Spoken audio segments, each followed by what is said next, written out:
Good morning, students. Last time we had done writing letters and emails. Lesson 30 we had started. We had done how to write a letter. What are the types of letter? That is personal letters, business letters, social letters we studied. Format of a letter we studied. What are the 7 components I have taught you. Opening salutation, introduction, body passages, conclusion, then concluding line, and writer sign off, right? All that closing salutation and writer sign off, right? All that components of a letter I have given you, right? Then we had also read a few sample letters which are given in your textbook for formal as well as personal subjects, right? Now let us move on to emails. Writing emails. Let us study emails. For email id, email id is very much required. कोई भी type का email लिखने के लिए जिसको आप sender, जिसको भेज रहे हो, सॉरी आप सेंडर हो और जिसको भेज रहे हो रिसीवर का ईमेल आईडी आपके पास होना चाहिए. बिना उसके हो नहीं सकता है. And also internet is an inevitable aspect of emails, right? Internet अगर आपके घर पे है तो आप किसी को भी ईमेल लिख सकते हो. So let us study. Emails have brought about a revolution in the field of communication. Email and cell phone together have made the postman almost irrelevant. Right? आजकल इसीलिए ज़्यादातर पोस्टमैन नहीं दिखते, because emails have made, social media has made everything irrelevant. कोई ज़रूरत ही नहीं पड़ती किसी को लेटर लिख के पोस्ट करने की. The increasing popularity of email can be explained by the following advantages. It has over other modes of communication.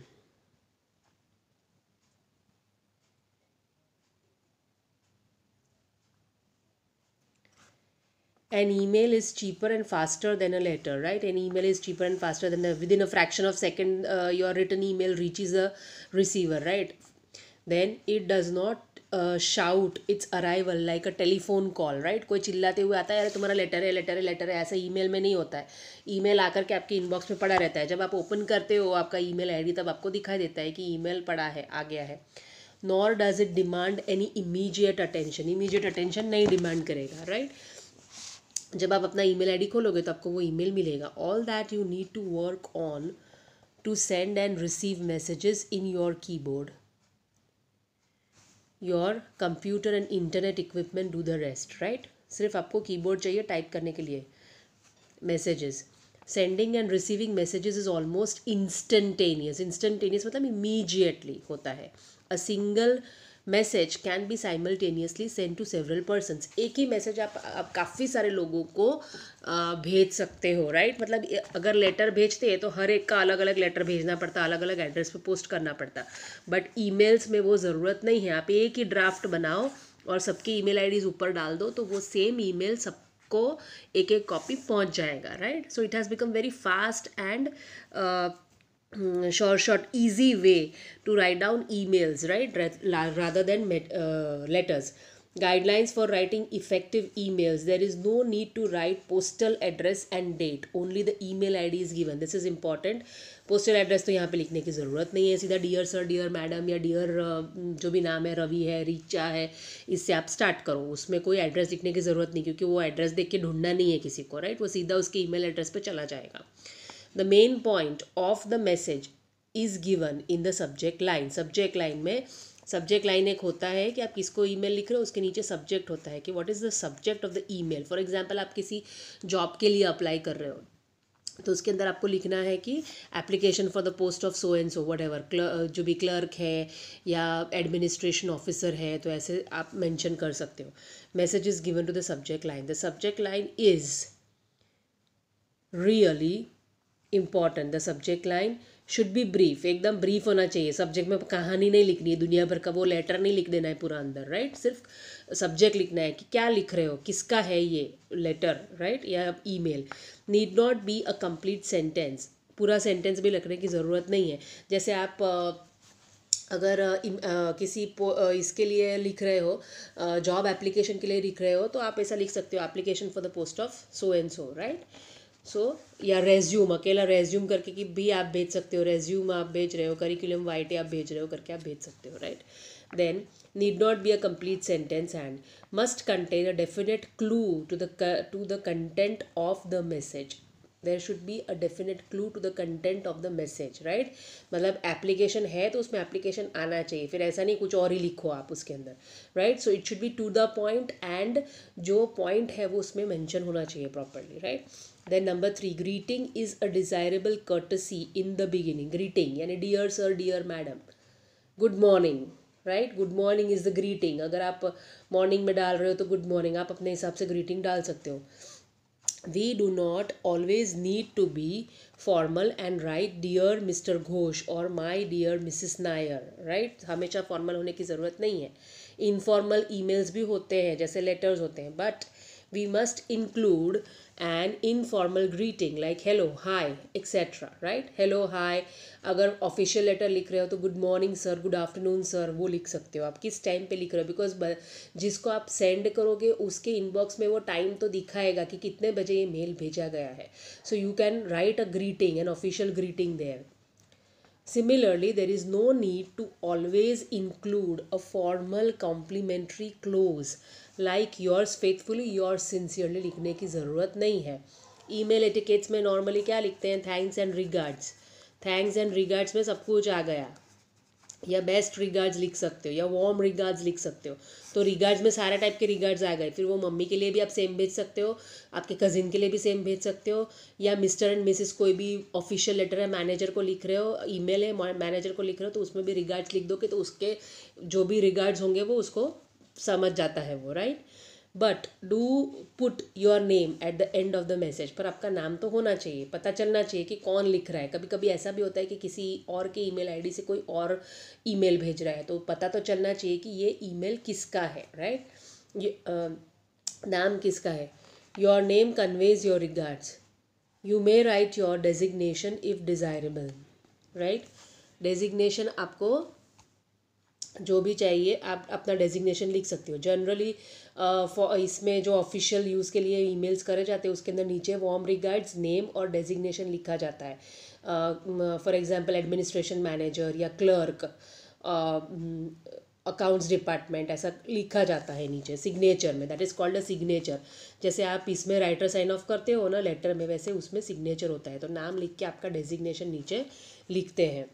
Email messages are transmitted fast, but that does not mean that they should be composed also at the same speed. Your message should be precise, complete in every aspect and well organized. ये important points लिखने की कोई ज़रूरत नहीं है. ये सिर्फ समझ लो कि कैसे emails लिखना है या letters लिखना है. आपको सिर्फ जो exercise में मैंने homework में दिया है वो ही लिखना है, right? So your point should be precise, complete in every aspect, respect जो भी जिस आपको डिटेल्स दिए हैं सब्जेक्ट में, मतलब आपको सब्जेक्ट दिया जाएगा एग्जाम में, तो वो सब्जेक्ट के रिलेशन में वो कंप्लीट है कि नहीं ये देखना है आपको. And well organise properly. कोई भी एक पॉइंट इधर लिखा है फिर कुछ दूसरा ही बीच में चालू कर दिया, फिर और दूसरा पॉइंट आया, ऐसे करके मत लिखना, right? Write down complete proper this thing. Then don't forget to highlight the main points by using bullets numbers. bullets मतलब ये ऐसा यहाँ पे टेबल बनाया है तो हम लोग कुछ इसमें ऐसे बुलेटिंग करते हैं. First point then second point ऐसे करके बुलेट्स बनाते हैं. So that is called bulleting, right? तो ऐसे आप ईमेल में लिख सकते हो कि प्रॉपर पॉइंट्स को हाईलाइट कर सकते हो, उसको बाइफरकेट करके अंदर से. Now the language of the emails. Take special care of the following points. Your paragraphs should be sharp, crisp and focused. Use short and simple sentences. It is preferable to use the active voice. Active voice use करना है, generally present tense use करना है, right? Present tense के forms use होते हैं. ऐसे में आप कभी कभी past tense use करते हो, present perfect tense mostly use होता है, but इसमें आप present tense ही use करते हो mostly emails के अंदर. Please return my notes immediately is better than my notes may kindly be returned immediately, right? So use it in passive voice. Make sure that your message is grammatically correct. Has no spelling errors and is correctly punctuated. Yes, punctuated मतलब comma, full stop, exclamation, ये तो आना चाहिए. Good morning बोलने के बाद exclamation आना चाहिए. हाय हेलो करने के बाद एक्सक्लेमेशन मार्क आना चाहिए. बिकॉज आप एक फीलिंग एक्सप्रेस कर रहे हो, आप उसको ग्रीटिंग कर रहे हो, राइट, ग्रीट कर रहे हो. So there should be a exclamation mark there. So punctuation is equally essential for emails. As अगर आप लेटर में लिख रहे हो तो लेटर में भी ज़रूरी है और इसमें भी ज़रूरी है. Do use capital letters wherever required, right, where they are required. जहाँ पे भी कैपिटल लेटर्स की ज़रूरत है वहाँ कैपिटल लेटर्स भी लिखना ज़रूरी है. बार बार कुछ उस स्मॉल में लिखने की ज़रूरत नहीं, और ज़्यादा लंबे सेंटेंसेस नहीं. To the point sentences precise होने चाहिए, short sentences. Now let us do an example. Write an email from a publisher in response to a query about the availability of certain books. आपको कुछ books के बारे में inquiry करना है, आप पब्लिशर को मैसेज मेल डाल रहे हो, right. This is an official email. Now from so and so is the VSNL net, ये उसका ये होता है ईमेल आईडी. किसको भेज रहे हो, वो है subject availability of books by Robin Sharma. Robin Sharma is a famous writer. उनकी बुक्स अवेलेबल है कि नहीं वो पूछने के लिए हम ईमेल लिख रहे हैं. मैडम, डियर सर, मैडम भी लिख सकते हो. All the books by Robin Sharma except Discover Your Destiny are readily available. You get 10% discount if your order exceeds rupees 1000. You can get the books you want to read in a week's time. Just send us a DD payable at Delhi to cover the cost of the books. Add rupees 50 for orders of less than 500. Orders exceeding ₹500 are delivered free, right. मतलब home delivery के लिए वो लिख रहे हैं कि इतना आपको कैश भेजना पड़ेगा. AK सिन्हा मार्केटिंग मैनेजर, जो भी मार्केटिंग मैनेजर है वो रिप्लाई मेल है ये. उन्होंने कुछ बुक्स के बारे में इंक्वायरी किया है, उसका रिप्लाई ये दे रहे हैं कि ऐसे ऐसे अवेलेबल है, इतना इतना रेट है, इतना इतना डिस्काउंट है, और अगर आपको इतनी बुक्स मंगवानी है तो आपको शिपिंग चार्जेस नहीं लगेंगे, अगर इतनी बुक्स मंगाओगे तो शिपिंग चार्जेस लगेंगे, राइट. 500 से नीचे अगर आपका बिल होगा तो you will have shipping charges, so 50 rupees will be added to the bill. So that is the explanation being done, right. Now let us move on to the exercise. इसमें तो सारे letters ही दिए. Write a letter to the Municipal Commissioner, Municipal Corporation of Delhi East, complaining about the stray dog menace in your locality. Write a letter to the editor of a newspaper complaining about the frequent power breakdowns in your locality. इसमें email कर दो. Right email, letter की जगह पे email कर दो. Write an email to the editor of a newspaper complaining about frequent power breakdowns in the locality. अब ये न्यूज़पेपर को आप लिख रहे हो तो एडिटर होगा इसका, राइट. न्यूज़पेपर का कौन होता है, जो न्यूज़पेपर में छापते हैं वो mister editor. So you can write down dear mister editor, और डियर मिस्टर उनका कुछ नाम होगा तो सरनेम उस हिसाब से आप ईमेल उनको लिख सकते हो, right. And write down the matter in context of that, right. Then furthermore, write a letter to the postmaster complaining about the irregular delivery of your letters. Write a letter to the principal of your school requesting him or her to send you a character certificate. Write a letter to your principal suggesting introduction of some martial arts in your school. This can be done. तो ये letter की जगह पे हम इसको right and email कर देते हैं. तो ये दो टॉपिक्स आप लोग करोगे, right, in homework. Because emails के ज़्यादातर टॉपिक्स है ही नहीं इसके अंदर, इस टेक्स्ट बुक में, right. So write down these 2 emails as your homework. I may ask any topic from this or any other topic from outside also, right. So write these 2 emails in your notebooks. आपको ये important points लिखने की कोई ज़रूरत नहीं है. Now let us move on to your English textbook, right. English first language. इधर हमने 2 यूनिट्स कंप्लीट किए थे, unit 1 and unit 2. Now let us move on to unit 3.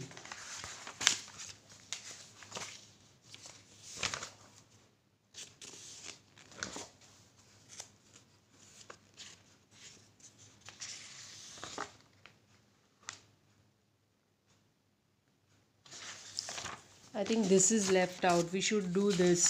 ये हमने नहीं किया है, हमने एक्टिविटी 9 तक किया था. एंड आई थिंक इसका आंसर की भी शेयर करना बाकी है जितना मुझे याद है. That I will do it, but या it is unit 3 only. Okay, Now let us start unit 3. Unit 3, friendship and duty. Let us read activity 1. William Sidney Porter, better known by the pen name O. Henry. वो उनका pen name था. रविंद्रनाथ टैगोर का pen name था भानु सिम्हा या सन lion भी बोलते थे उनको.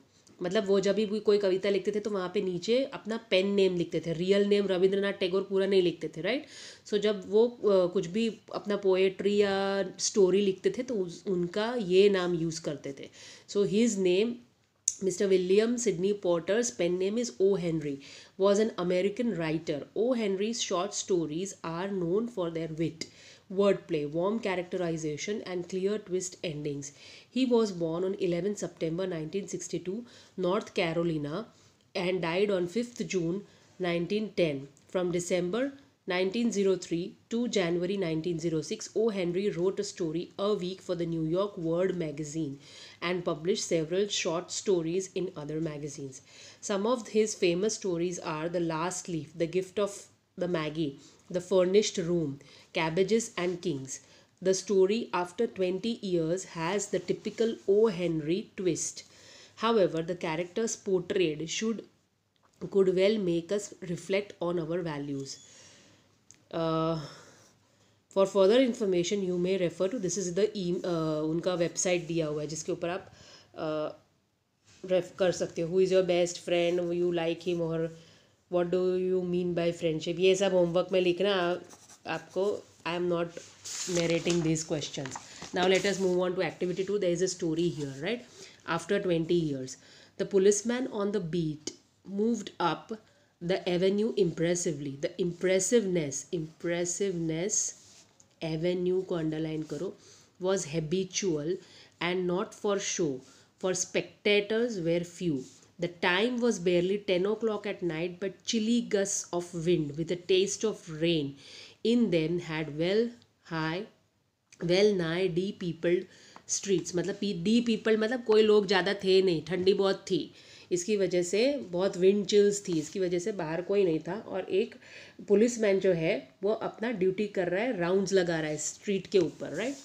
Trying doors as he went, twirling मतलब अपना डंडा घुमाते घुमाते, twirling his club with many intricate मतलब बहुत सुंदर, intricate and artful movements. Artful को भी अंडरलाइन करो.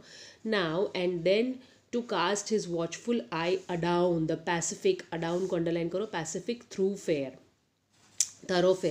The officer with his stalwart form मतलब एक फॉर्म होता है बॉडी का जो चल मतलब एक पोस्चर होता है जो a person uses while walking, that is called stalwart form, and slight swagger made a fine picture of a guardian of peace. The vicinity मतलब एरिया अराउंड, जहाँ पे वो खड़ा था उसके आजू बाजू का area, that is called vicinity, was one that kept early hours. Now then you might see the lights of a cigar store or an all night lunch counter, but the majority of the doors belong to business places that had long since been closed, right. वो जो area में था, vicinity में था, वहाँ पे shops जल्दी close हो जाती थी, सिवाय एक सिगार स्टोर जो ओपन थी all night, and a lunch corner, right. Lunch counter मतलब वहाँ पे कुछ फूड वगैरह मिलता था. व्हेन अबाउट, वो स्ट्रीट ऐसी थी जहाँ पे शॉप्स जल्दी बंद हो जाती थी, जहाँ पे वो पेट्रोलिंग कर रहा था. When about midway of a certain block, the policeman suddenly slowed his walk. एकदम से उसने अपना ये वॉकिंग स्लो कर दिया. In the doorway of a darkened hardware store a man leaned with an unlighted cigar. एक आदमी खड़ा था अनलाइटेड सिगार के साथ, मतलब सिगरेट अपने मुंह में रख के जलाए बिना खड़ा था.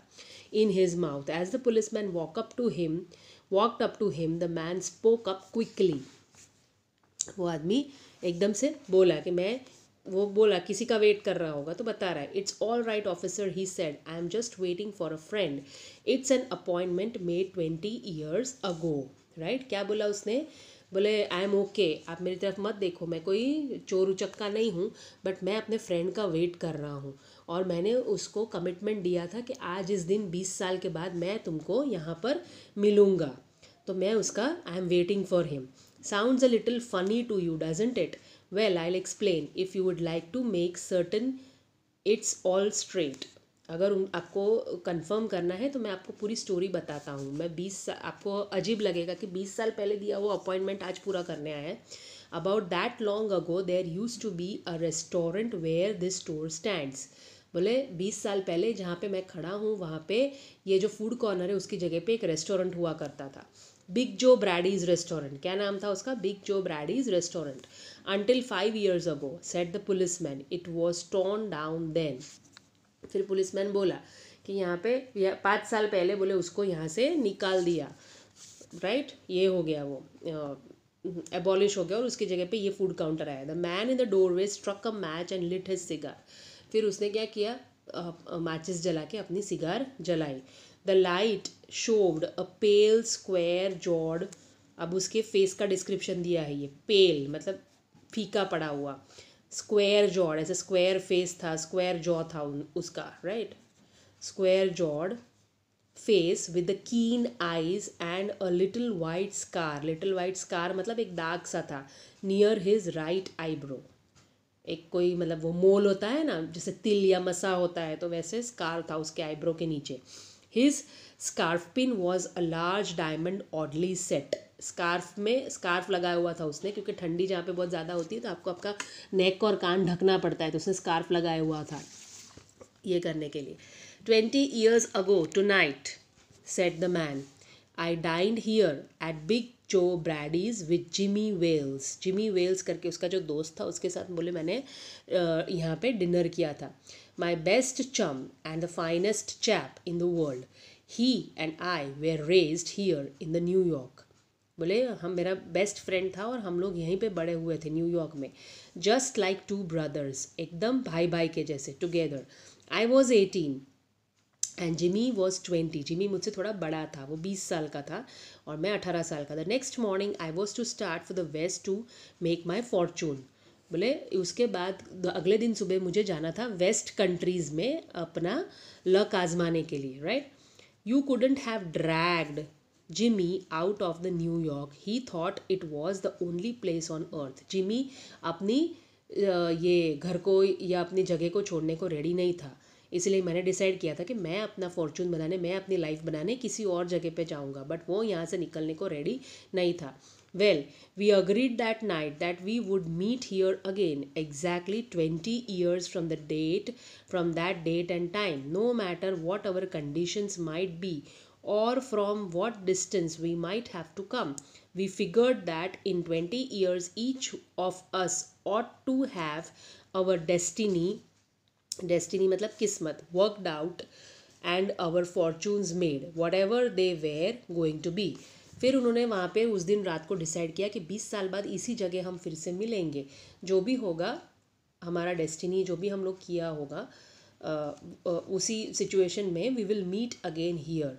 और फिर उसके बाद वो वेस्ट चला गया, ये जो बंदा जो बोल रहा है वो, और ये आदमी जो है जिमी वेल्स वो इधर ही रह गया, उसने कभी न्यूयॉर्क छोड़ा ही नहीं, वो उसका दोस्त था, खास दोस्त था. It sounds pretty interesting, said the policeman, rather a long time between meets though it seems to me. Haven't you heard from your friend since you left. वो उसको पूछ रहा है कि जब जब वो छोड़ के गया तुमको, उसके बाद तुमने एक भी बार उससे कभी बात नहीं किया. फिर क्या हुआ, इतने साल में कभी भी तुम्हारी बात नहीं हुई एक दूसरे के साथ, right? Well yes, for a time we corresponded, said the other. Corresponded को अंडरलाइन करो. या but after a year or two we lost track of each other. एक आध 2 साल के बाद एक दूसरे का ट्रैक भूल गए, नंबर्स चेंज हो गए, लेटर्स नहीं लिखे थे, सो एक दूसरे का ये टच नहीं रहा. You see the west is pretty big proposition. West में जब आप जाते हो वेस्टर्न कंट्रीज़ में, तो वहाँ पे बहुत सारा मतलब बिजी लाइफ होता है, तो नहीं मिलता है time. And I kept hustling around over it pretty lively. और मैं सब काम में बहुत बिजी था अपने लाइफ में. But I know Jimmy will meet me here if he is alive, for he always was the truest staunchest old chap in the world. I will give you the word meanings of all these, right? He'll never forget I came 1,000 miles to stand in the door tonight, and it's worth if my old partner turns up, right? क्या हुआ? 1000 miles चल के मैं आ रहा हूँ, 1000 miles दूर से मैं आ रहा हूँ मेरे दोस्त को आज यहाँ मिलने, राइट. बट कुछ भी करके मुझे उसको मिलना है, because we had decided. The waiting man pulled out a handsome watch, the lids of it set with small diamonds. 3 minutes to 10, he announced. It was exactly 10 o'clock when we parted here at the restaurant door. Exactly 10 बजे थे last time जब हम लोग यहाँ से अलग हुए थे. Exactly 10 बजा है तो मेरा दोस्त आता ही होगा. That is what he is looking at his watch. Handsome को अंडरलाइन करो. वॉच उसकी बहुत सुंदर है इसलिए उसको हैंडसम दिया है नाम. Announced, right. Then okay, it has small diamond. Watch के अंदर डायमंड्स थे. Did pretty well out in the west didn't you आज द पुलिसमैन. पुलिसमैन ने पूछा तुम्हारे पास बहुत पैसे तुमने कमा लिए. नहीं, तुम्हारी घड़ी देख के ही पता चलता है. तो वो पुलिसमैन ने उसको ऐसे पूछा. You bet I hope Jimmy has done half as well. He was a kind of, वो बोल रहा है आई बेट कि जिमी ने मेरे से आधा भी नहीं किया होगा. यहाँ पे स्टॉप करते, will stop here. He was kind of से हम लोग आगे कंटिन्यू करेंगे, right, next time. We stop here today. Write down all the words which I have made you underlined in your notebook and complete your grammar exercises, right? We stop here.